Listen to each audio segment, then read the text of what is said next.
अस्सलामुअलैकुम, आप देख रहे हैं होराइजन न्यूज़ एचडी। खबर शामिल करते हैं साहिवाल से।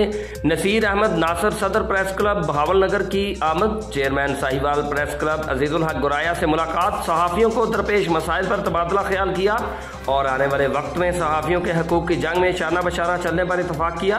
इस मौका पर सीनियर सहाफ़ी बख्त रियाज खान, सैयद हारस अली शाह गिलानी, चीफ एडिटर हफ्तरोज़ा काशिफ, एडवोकेट नवीद गिल, राना सोहेल इकबाल, मियां अली रजा व दीगर भी मौजूद थे।